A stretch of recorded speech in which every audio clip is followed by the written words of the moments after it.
Hello everyone and welcome back to my channel Wired Legal, जहां पर आप लोग सीखते हैं कुछ लीगल एंड लॉ टर्म्स। तो आज का वीडियो काफ़ी ज़्यादा इंपॉर्टेंट होने वाला है, इंपॉर्टेंट भी होने वाला है और साथ ही साथ ये सेशन डेडिकेटेड है स्पेशली इंडियन वुमेंस के लिए, क्योंकि हमने इंडियन वुमेंस के लिए अक्सर देखा है, चाहे वो वैदिक काल रहा हो, चाहे ब्रिटिश काल हो, चाहे मुगलों का शासन हो, कोई भी शासन यहाँ पर भारत में रहा हो, हमारी इंडियन वुमेंस को हमेशा से ही उनका शोषण किया गया, उनका एक्सप्लॉयटेशन किया गया है और उनको हमेशा से ही डिप्रेस रखा गया। क्योंकि पुराने समय में होता क्या था कि हमेशा से ही वुमेन को एक डिप्रेस्ड क्लास का माना जाता था, उनकी उनको हमेशा दबा कर ही रखना है, क्योंकि अगर वो आगे बढ़ गई, पढ़ लिख गई हैं तो हमारी बराबरी करने लगेंगी और हमारी बात को नहीं मानेंगी, अपने हिसाब से चलेंगी।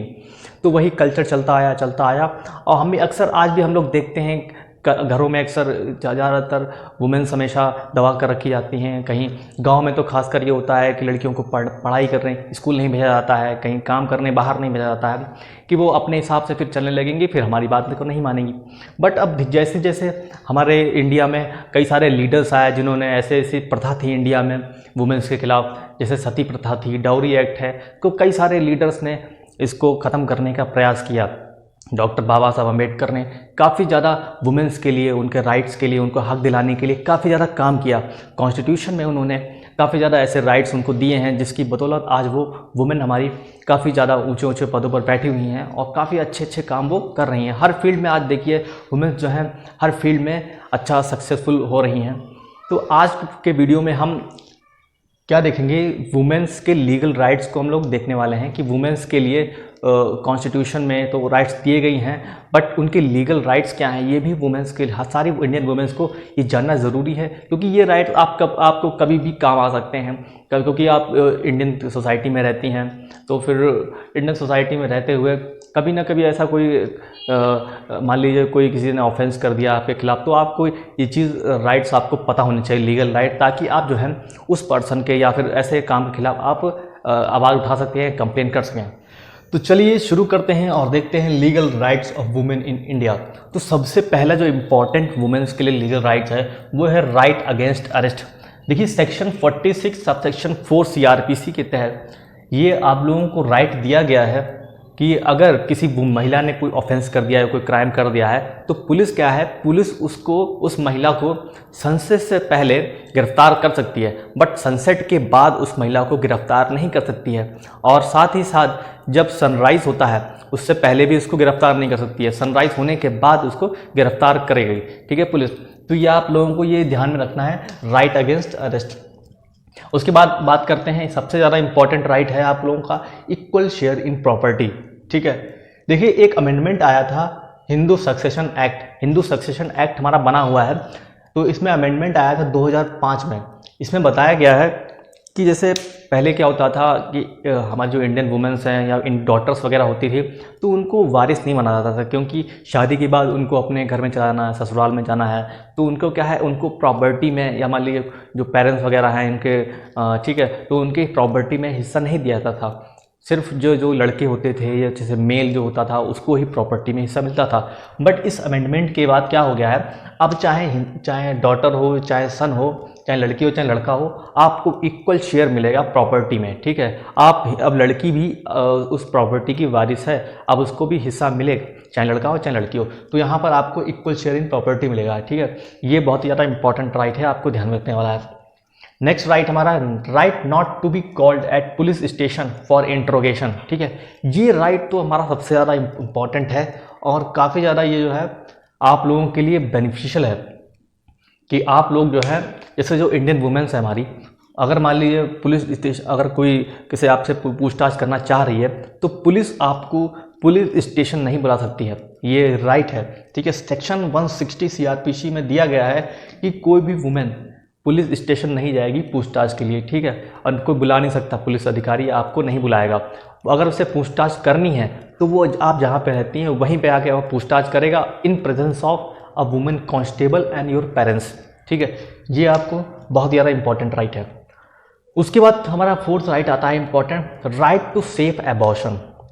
आप लोगों ने जैसे अक्सर ये होता है ना कि ये एबॉर्शन वगैरह कराना होता है, ठीक है, तो उसके लिए भी, एबॉर्शन के लिए भी हमारा एक कानून, लीगल कानून बना हुआ है कि सेक्शन 3 सब सेक्शन 4 के तहत जो हमारा medical termination of pregnancy act हमारा 1971, उसके सेक्शन 3 सब सेक्शन 4 में ये बताया गया है कि जो भी गर्ल है 18 ईयर से कम है, ठीक है, 18 ईयर से कम है यानी कि माइनर है, वो जो है वो सेफ एबॉर्शन करा सकती है, ठीक है, अपने पेरेंट्स और गार्जियन के प्रेजेंस में, ठीक। अब बट अगर अगर मेजर है 18 ईयर से अबव है, ठीक है, तब क्या है तब वो सेफ एबॉर्शन करा सकती है 20 वीक्स के अंदर वो एबॉर्शन करा सकती है, क्योंकि उसके बाद वो बॉडी के लिए हार्म करने लगता है, ठीक है। तो ये राइट आपके लिए काफ़ी ज़्यादा इंपॉर्टेंट है। उसके बाद आता है राइट अगेंस्ट बीइंग वॉच्ड। ये राइट आप लोगों के लिए तो आपको याद कर लेना चाहिए ये सेक्शन, क्योंकि ये तो आपके लिए कभी भी काम आ सकता है। राइट अगेंस्ट बीइंग वॉच्ड, देखिए सेक्शन 354C आईपीसी के तहत ये आपको बताया गया है, प्रावधान दिया गया है कि कोई भी महिला अगर रास्ते पे जा रही है, मान लीजिए कहीं भी जा रही है, अगर कोई मैन आपको ऐसे मतलब गलत तरीके से आपको देख रहा है, वॉच कर रहा है, ठीक है, या कुछ भी कर रहा है, तो आप क्या है, आप सेक्शन 354C आईपीसी के तहत आप उसको कंप्लेन कर सकती हैं, उसके खिलाफ आप FIR कंप्लेन दर्ज करा सकती हैं, ठीक है, पुलिस स्टेशन में। तो ये तो राइट हमारा ये हो गया आप लोगों के लिए काफ़ी ज़्यादा इंपॉर्टेंट। उसके बाद आता है राइट अगेंस्ट बीइंग स्टॉक्ड। देखिए अब स्टॉकिंग का मतलब आप लोग समझते हैं अच्छे से। स्टॉक, मान लीजिए कोई आपको इलीगल तरीके से फॉलो कर रहा है, कोई गलत तरीके से फॉलो कर रहा है, कांटेक्ट करना चाह रहा है, ज़बरदस्ती कांटेक्ट बनाना चाह रहा है आपसे, चाहे आप फिजिकली हो चाहे सोशली। मान लीजिए बहुत लोग ऐसे होते हैं ना, फेसबुक पे, इंस्टाग्राम पे, सोशल मीडिया पे काफ़ी ज़्यादा मतलब कांटेक्ट करने की कोशिश करते हैं, मैसेज पे मैसेज करते हैं। तो क्या है, right against being stocked section 354D IPC के तहत यहाँ पर आपको राइट दिया गया है कि कोई भी अगर ऐसा कोई मैन आपके खिलाफ कोई फॉलो करता है, लीगल कांटेक्ट करने की कोशिश करता है, तब आप उसके खिलाफ FIR या फिर कंप्लेन कर सकती हैं, ठीक है। तो ये राइट भी काफ़ी ज़्यादा इंपॉर्टेंट है। अब आ जाते हैं इधर राइट ऑफ स्त्रीधन। जो भी चीज़ें, जैसे जो गिफ्ट आपको मिला है, चाहे वो बाय बर्थ हो, जब आप छोटी हो तब आपको गिफ्ट मिला हो, या फिर शादी के बाद, मैरिज के बाद, जैसे पेरेंट्स जो होते हैं लड़कियों के वो गिफ्ट के रूप में देते हैं सामान वगैरह, तो वो हो, चाहे इमूवेबल प्रॉपर्टी हो आपकी, तो जो भी चीज़ आपके नाम जो आपके पास है वो होता है आपका स्त्री धन।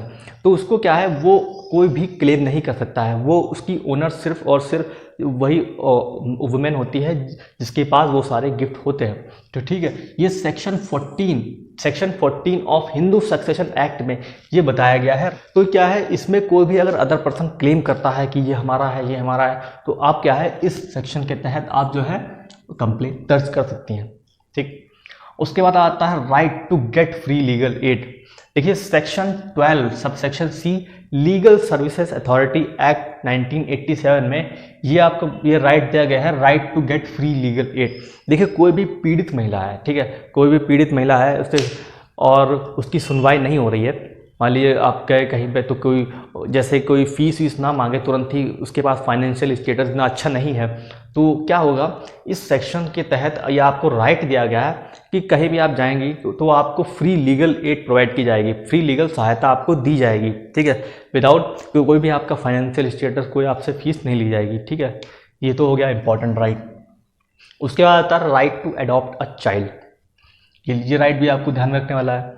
देखिए Hindu adoption and maintenance act, Hindu adoption and maintenance act के सेक्शन 8 में सेक्शन 8 ये आपको राइट देता है, right to adopt a child, ठीक है। अगर देखिए, अगर आप साउंड माइंड की महिला हैं, साउंड माइंड की वुमेन है कोई, तो वो क्या है, वो चाइल्ड को अडॉप्ट कर सकती है, बशर्ते उसको जो है वो मेजर होनी चाहिए, चाहे वो शादीशुदा हो या ना हो, बट वो चाइल्ड को अडॉप्ट कर सकती है, ये आपको राइट दिया गया है। उसके बाद आते हैं right to get maternity leave, ठीक। ये राइट तो बहुत ज़्यादा इंपॉर्टेंट है आपका, क्योंकि देखिए जो मैटरनिटी लीव आपको मिलती है, ठीक, वो इसी एक्ट के तहत मिलती है, मैटरनिटी बेनिफिट एक्ट 1987। इसमें काफ़ी सारे अमेंडमेंट्स हुए हैं, तो ये बताया गया है इसमें कि जब आपको 26 वीक्स की मैटरनिटी लीव मिलेगी पहले 2 बच्चों के लिए, उसके बाद क्या है 12 वीक्स की मैटरनिटी लीव मिलेगी अगर 2 से ऊपर बच्चे हैं। तो ये एक्ट काफ़ी ज़्यादा आप लोगों के लिए इम्पॉर्टेंट है। नेक्स्ट राइट, तो ये तो बहुत ज़्यादा इम्पॉर्टेंट है आप लोगों के लिए, क्योंकि देखिए ये इसमें बताया गया है राइट अगेंस्ट फीमेल फेटिसाइड। तो देखिए, एक एक्ट था हमारा pre conception and pre natal diagnostic technique act 1994। ये एक्ट बताता है जैसे कब पहले क्या होता था, अभी जल्दी की बात करें तो एक प्री नेटल डायग्नोस्टिक टेक्निक होती थी। उसके तहत क्या था, अगर कोई प्रेग्नेंट महिला है तो अगर उसके पेट में मेल है फीमेल है, मतलब उसका जेंडर कौन सा है, उस बच्चे का जो जन्म लेने वाला है, उसकी इस टेक्निक से पता लगाया जा सकता था। ठीक है, तो अगर ऐसा पता लगाया जाता था, पता लगाने के बाद क्या होता था, अगर फीमेल होती थी फीटिसाइड तो उसको जो है पेट में ही मार देते थे या उसका एबॉर्शन कर देते थे। तो जेंडर डिस्क्रिमिनेशन होता था। तो इसीलिए जो है ये एक्ट आया था, और एक्ट आने के बाद इसमें राइट दिया गया है, राइट अगेंस्ट फीमेल फीटिसाइड। अगर ऐसा कोई करता है तो उसके खिलाफ आप कंप्लेन कर सकते हैं और FIR दर्ज करा सकते हैं, तो उसके खिलाफ कार्रवाई होगी। ये एक्ट जो है काफ़ी इंपॉर्टेंट है। उसके बाद आता है राइट अगेंस्ट सेक्सुअल हैरेसमेंट। अब देखिए, इस राइट में जो जैसे कोई भी किसी वुमेन के प्रति कोई सेक्सुअल हैरेसमेंट करता है, कोई सेक्सुअल एब्यूज़ करता है, गाली गलौज करता है, या कोई ऐसी एक्टिविटी करता है जो इस सेक्सुअल हैरेसमेंट के अंडर आती है, जैसे कोई फिजिकली हो चाहे सोशली हो, कुछ भी हो, सेक्सुअल एब्यूज़ जिसे कहते हैं, तो वो अगर कोई करता है कोई मैन, तो उसके खिलाफ आप लोग FIR कर सकते हैं, कंप्लेन कर सकते हैं। और एक एक्ट भी इसके तहत आया था, पॉक्सो एक्ट, जिसमें बताया गया था कि protection of children from sexual offences act 2012 में इसको एनेक्ट किया गया था। इस एक्ट जिसमें जो चिल्ड्रंस हमारे होते हैं जो बिलो 18 ईयर्स हैं, जो माइनर चिल्ड्रंस हैं, उनको सेक्सुअल ऑफेंसेस से कैसे बचाया जाए, जो इस एक्टिविटीज़ में ना इन्वॉल्व हों, जैसे सेक्सुअल ऑफेंसेस होते हैं जो पोर्नोग्राफी वगैरह है, उन सब में ना इन्वॉल्व हों, उन सब से बचाने के लिए ये एक्ट हमारा आया था, protection of children from sexual offences, क्योंकि 2012 में एनेक्ट किया गया। ये भी इसके अंदर आता है, ये राइट अगेंस्ट सेक्सुअल हैरेसमेंट। ठीक है, तो ये कुछ लीगल राइट्स है आप लोगों के लिए, वुमेंस के लिए, जो हमारे इंडिया में जितनी वुमेंस रहती हैं, आप लोगों के लिए ये आपके राइट्स दिए गए हैं। और ये राइट काफ़ी इंपॉर्टेंट हैं आप लोगों के लिए, आप लोग इनको समझिए और पढ़िए। तो आई होप ये वीडियो आपको पसंद आया होगा, काफ़ी कुछ आप लोगों को सीखने को मिला। पसंद आया तो लाइक करिए, शेयर करिए और सब्सक्राइब करिए मेरे चैनल को, अगर आप लोगों ने अभी तक सब्सक्राइब नहीं किया। और बगल में बेल आइकन है, इसको भी प्रेस कर दिए, ताकि आने वाली सारी नोटिफिकेशंस की आपको नोटिफिकेशन मिलती रहे। तो चलिए, आज की वीडियो में बस इतना ही। Thank you, thanks for watching.